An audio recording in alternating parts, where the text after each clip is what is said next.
இந்திய வரலாற்றிலேயே முதன்முறையாக சென்னை தீவுத்திடலில் 48வது சுற்றுலா பொருட்காட்சியில் மரண கிணறு மற்றும் விமானம் தாங்கிய கப்பல் அறிமுகப்படுத்தப்பட்டுள்ளது. விடுமுறை நாட்களில் மாலை 10 மணி முதல் இரவு 10 மணி வரை, மற்ற நாட்களில் மாலை 3 மணி முதல் இரவு 10 மணி வரை. மிஸ் பண்ணாதீங்க, அப்புறம் வருத்தப்படுவீங்க.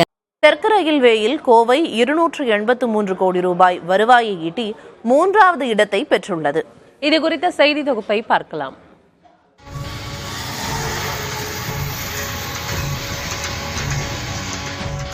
கடந்த நிதியாண்டில் டிக்கெட் மற்றும் வருவாய் ஈட்டுவதில் தமிழ்நாடு மற்றும் கேரளாவை உள்ளடக்கிய தென்னக ரயில்வே 3வது இடத்தை பெற்றுள்ளது. சேலம் கோட்டத்தில் உள்ள கோவை உட்பட மற்ற ரயில் நிலையம் மூலம் மொத்தம் 500 கோடி ரூபாய் வருவாய் கிடைத்துள்ளது.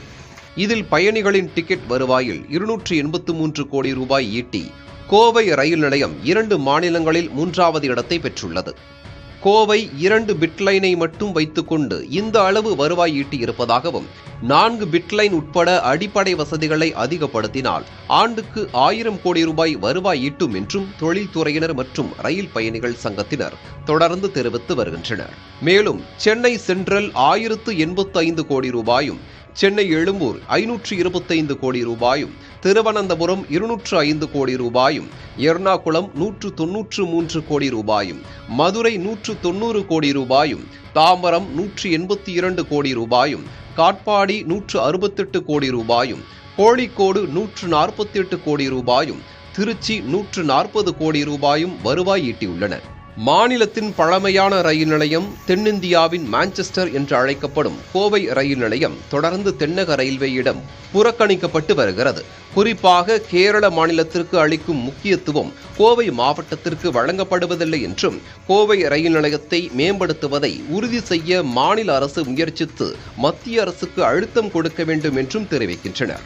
மேலும் இட நெருக்கடியில் திணறும் கோவை மத்திய ரயில் சந்திப்புடன் மாவட்டத்தின் 2வது ரயில் முனையமாக போத்தனூர் ரயில் நிலையம் கொண்டுவர வேண்டும் என்றும், MSME நிறுவனங்களில் பணியாற்றும் வட மாநில தொழிலாளர்களை கருத்தில் கொண்டு புதிய ரயில் சேவை தொடங்க வேண்டும் என்பதே பொதுமக்களின் கோரிக்கையாக உள்ளது.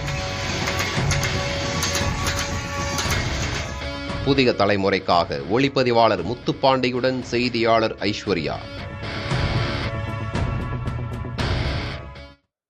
தெற்கு ரயில்வேயில் கோவை 283 கோடி ரூபாய் வருவாய் ஈட்டி 3வது இடத்தை பெற்றிருக்கிறது. அது குறித்த செய்தியை பார்த்தோம். இந்நிலையில் இடைக்கால பட்ஜெட் இன்று தாக்கல் செய்யப்படும் நிலையில் கோவையில் சிறு குறு தொழில் முனைவோர் தேசியமயமாக்கப்பட்ட வங்கிகளில் வட்டி சதவிகிதம் குறைப்பு உள்ளிட்ட பல்வேறு சலுகைகளை எதிர்நோக்கியுள்ளனர். இது குறித்த விவரங்களோடு செய்தியாளர் சுதீஷ் இணைந்திருக்கிறார். பேசலாம்.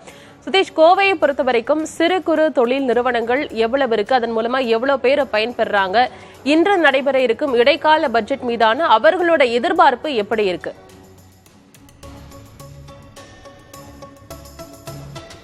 ஆனந்தி, தொழில் நகரமான கோவையில் சிறு குறு தொழில்கள் பிரதானமாக பார்க்கப்படுகிறது. வெட் கிரைண்டருக்கான சாதாரண உதிரி பாகங்கள் முதல் ராணுவ தளவாடங்கள் வரை கோவையிலிருந்து உற்பத்தி செய்யக்கூடிய ஒரு தொழில் நகரமாக முக்கியத்துவம் வாய்ந்ததாக பார்க்கப்படுகிறது. இதற்கிடையே இந்த பட்ஜெட் தொடர்பாக ஒவ்வொரு பட்ஜெட்டிலும் கோவையில் சிறு குறு தொழில்துறையினுடைய எதிர்பார்ப்புகள் தொடர்ந்து இருந்து வருகிறது. அதற்கான எதிர்பார்ப்புகள் இந்த பட்ஜெட்டிலும் இருக்கிறது. இது குறித்து நம்மிடையே பேசுவதற்காக சிறு குறு தொழில் துறையுடைய மாவட்ட டாக்ஸ் சங்கத்துடைய மாவட்ட தலைவர் ஜேம்ஸ் நம்முடன் இருக்கிறார். உடன் பேசலாம். சார் வணக்கம். இந்த பட்ஜெட்ல குறிப்பா இந்த வளர்ச்சிக்கான நிதி ஒதுக்குறது ரொம்ப முக்கியத்துவம் வாய்ந்ததா இருக்கு. அது எந்த அளவுக்கு நீங்க எதிர்பார்க்கிறீங்க? இந்தியாவினுடைய உற்பத்தி துறையில் பார்க்க போனால் உள்நாட்டு உற்பத்தியில் 29% பங்களிப்பு என்பது இந்த MSME செக்டார் சொல்லக்கூடிய சிறு குறு தொழில் வழங்கி வருகின்றன. ஆனால் இந்த செக்டாருக்கு கடந்த பட்ஜெட்டில் பார்க்க போனால் வெறும் 22,140 கோடி ரூபாய் தான் ஒதுக்கீடு செய்தார்கள். இது பெரும் பின்னடைவை குறு சிறு தொழிலுடைய முன்னேற்றத்துக்கு தடையாக இருந்து பின்னடைவு ஏற்படுத்தியது. நாங்கள் இந்த பட்ஜெட் குறைந்தபட்சம் நாங்கள் 29% உள்நாட்டு உற்பத்தியில் நாங்கள் பங்கு வைக்கிற எங்களுக்கு 1% இந்த பட்ஜெட்டில் நிதி ஒதுக்க வேண்டும் என்று எதிர்பார்ப்பு எங்களுக்கு இருந்து கொண்டிருக்கின்றன. அது இந்த பட்ஜெட் செய்வார்கள் என்று எதிர்பார்ப்போடு பல்வேறு வகையில் மத்திய அரசிடத்தில் நாங்கள் வலியுறுத்தி இருக்கின்றோம். அது மட்டுமில்லாமல் பார்க்க போனால் கடந்த கொரோனா காலத்தில் கிட்டத்தட்ட பார்த்தீங்கன்னா 1,13,00,000 தொழில் முனைவோர்களுக்கு கொரோனா காலத்தின் தனி கடன் வழங்கப்பட்டன. அந்த கடன் வழங்கப்பட்டு அந்த கடன் பெற்ற தொழில் முனைவோர்கள் கிட்டத்தட்ட பார்த்தீங்கன்னா இன்று 17% என்பிஎஸ் செய்யப்பட்டு அந்த அவர்களுடைய சொத்துக்கள் பறிமுதல் செய்யப்பட்டு இந்த தொழிலிருந்து இன்னைக்கு வெளியே வந்திருக்கிறாங்க. அப்புறம் இது என்ன காரணம் கேட்டீங்கன்னா, கடந்த காலங்களில் சர்பாக்ஸ் ஆக்ட் என்பது 6 மாதம் கடன் வங்கிகளில் கடன் பெற்றவர்கள் திருப்பி செலுத்துவதற்கான கால அவகாசம் என்பது 6 மாதம் இருக்கின்ற காரணத்தினால் புனரமைக்க முடிந்தது அவர்களால். ஆனால் இப்பொழுது கொடுத்திருக்கக்கூடிய சட்டம் என்பது சர்பாக்ஸ் 3 மாதத்துக்குள் கடன் செலுத்தவில்லை என்றால் உடனே ஜப்தி செய்து அதனால் 17% அந்த கொரோனா காலத்தில் கடன் பெற்றவர்கள் மட்டும் இந்த நெருக்கடிக்கு ஆளாக்கப்பட்டு சொத்துக்கள் இழந்து கொண்டிருக்கின்றார்கள், தொழில் இழந்து கொண்டு. அப்ப இது நாங்கள் இந்த சர்பாக்ஸ் ஆக்ட் 6 மாதம் காலமாக மாற்ற வேண்டும் என்ற கோரிக்கை தொடர்ந்து இந்தியா முழுவதும் குறு சிறு தொழில் முனைவோர் நாங்கள் முன்வைத்திருக்கின்றோம். அது மட்டுமல்லாமல் நீங்கள் பார்க்க போனால் கிட்டத்தட்ட நீங்கள் பார்க்கிறது இந்த குறுந்தொழிலுக்கு 5% நாங்கள் வட்டி விதத்தில் கடன் வழங்க வேண்டும் முன்னெடுத்து கேட்டிருக்கிறோம். அதுக்கான நிதி ஒதுக்கீடு செய்வார்கள் என்று எதிர்பார்ப்பிருக்கிறது. ஆனந்தி, அதாவது கோவையை பொறுத்தவரைக்கும் அந்த பெருநிறுவனங்களிடமிருந்து ஜாப் ஆர்டர் எடுத்து செய்யக்கூடிய சுமார் 50,000க்கும் மேற்பட்ட சிறு குறு தொழில் கூடங்கள் இருக்கிறது.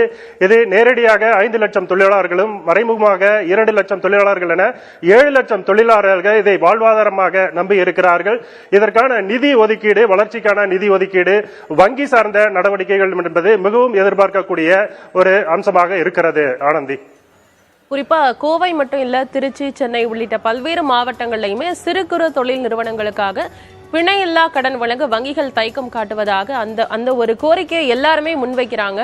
அந்த கோரிக்கை மீதான இன்றைய தாக்கல் செய்யப்படும் மத்திய பட்ஜெட்ல எப்படி இருக்க போது, அதை நிறைவேற்றுவார்களா அப்படிங்கறத பொறுத்திருந்து பார்ப்போம். தகவல்களை வழங்கியமைக்கு நன்றி சதீஷ்.